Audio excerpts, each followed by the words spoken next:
Good. All right, well, good evening. My name is Chris Edgar, and thank you for taking the time to come to our trade show today. Throughout the course of the trade show, we've obviously talked about some of the most innovative ideas and products, basically on the campus of Rider University. And before I share with you an innovative new product that has really been a game changer for my family, I'd like to go back to this idea behind innovation. And innovation in its purest form oftentimes results from a need. There's a problem you have to solve. If we think about some of the greatest innovators of all time, Bill Gates with his computers.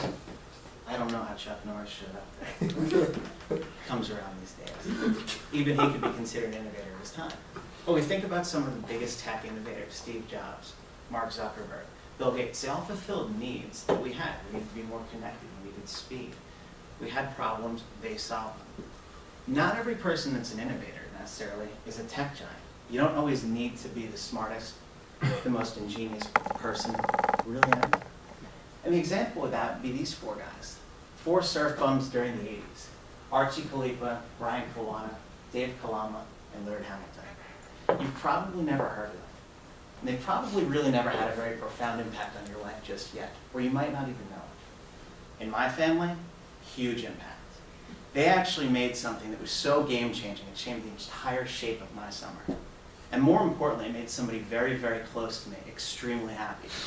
Those four gentlemen, those four surf bums in the 80s, they've created a product which has become one of the top 10 leisure sports in the water, not only just in the water, but in the world. And they created something that she really, really likes. And what she really, really likes is right here. It's a stand-up paddleboard. The heart of the idea, it's not that novel. It's a big surfboard. Guys created it because they wanted to get out of the water on a flat day. You can see here, Chelsea looks pretty good on this. This is at the back bay, her house behind Stone Harbor. She wasn't always this good. It took Chelsea a long time to learn how to stand that paddleboard. The primary reason behind that, her paws couldn't grip the slick fiberglass surface of the deck. The answer to it wasn't easy to come by. We tried wax, we tried towels, we tried a lot of different things. The answer was to create your own solution. What we came up with is a product called the Sup Pup. And the Sup Pup is a decking surface that Chelsea's now able to stand on, provides her comfort, provides safety, provides a secure footing where she can get her feet on the board and enjoy her day on the water. Now, in order to understand how the Sup Pup works, I think we break it into three parts. We break it into the construction, utilization of it. We talk about the specific safety and comfort features it provides. And finally, we talk about how we can teach Chelsea and your four-legged friend to utilize it. Now, regarding the construction of the Sup Pup, it's a completely unique, new, innovative idea. No product in the market exists for teaching your dog how to stand up paddleboard in a safe and comfortable manner. The Sup Pup is a blend of core closed-cell EVA foam, secured in 4 secure mounting locations found at the top of most standardized paddleboards. Unlike most products, it doesn't require adhesive or heat, nor is it permanent. What that means for you and your four-legged friend is that you have the ability to remove the product, to keep it clean, to keep it soft, supple, and comfortable. It keeps its grip and retains its aesthetic appeal. That's important when you have a $2,000 investment that you want to put it on. The answer is not always to glue something to it that's permanent. Now, in thinking about who are some of the experts, I went right to the source. I talked to Chelsea's mom. She's the foremost expert on dog stand-up paddleboarding in Stone Harbor, New Jersey. And Chelsea's mom, Nicole, actually feels that the Sup Pup is the end-all, be-all answer for keeping Chelsea on the board. She no longer gets hurt. She no longer slips and slides. She no longer takes unexpected swims. Which brings us on to the safety and comfort aspects. From a safety perspective, unfortunately, it's such a new area. There's no published statistics for stand-up paddleboarding injuries in dogs. But we can extrapolate it from the data that's already available.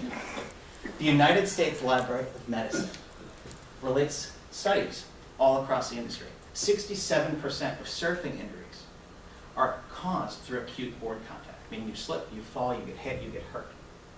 In the veterinary world, one of the most common injuries was actually described by Janet Stice, a doctor of veterinary medicine, who did a very extensive study on it. It's called LTS. It's called limber tail syndrome.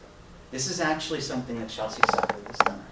It's from the overexertion of the tail muscle from using it almost as a rudder in the water. It's incredibly painful, keeps you out of the water, and actually keeps her in the house for quite some time. When you put these two things together, you see that there's a need. We've got to keep the dog on the board. We've got to keep them from falling off into the water. We see that this having a secure surface for them that's comfortable, that's enjoyable, not only protects the dog from symptoms like LTS, or you as the rider from acute injuries regarding hitting the board unexpectedly, but it also provides a more safe and enjoyable experience for all. Now, finally, how do we teach our dog how to use it? Well, our company has developed a proprietary 5-step process for you to teach your dog how to use a Sup Pup and provide a great experience for you. In step 1, we recommend utilizing it. Put it simply in your house. Put it in an area that's open and comfortable for your dog. Let him sniff it and explore. Step 2, start enticing him with treats. Put a treat on the board. Let him get up to it, feel comfortable. Step 3, we start working with commands. Commands teach him to get on and off the board in a stationary and safe manner. Step 4 is where you come into the game. And for step 4, you're actually going to get on the board and simulate your movements. With the paddle, kneeling, standing, get used to working on it together. This is all done on dry land. The final step is step 5, where we bring the dog into the water, let him get used to it by himself. We always recommend that you do utilize a life vest. It's a great way to get the dog to utilize the board in a safe and efficient manner. But ultimately, it also gives you a point where if you need to, you can help direct them. So in conclusion, we see that there's a good need for this. We see that there's an opportunity, specifically because 126 million people in the United States live on or near coastal waters. And 83 million of those people have water. Or, 83 million of those people have dogs. There's a huge unmet need in one of the world's quickest expanding sports. The option here is to provide a safe, cost-effective, and efficient way that you can provide a great opportunity on the water for both you and your four-legged friend. If you have any questions about the product, I'm available for questions. Thank you.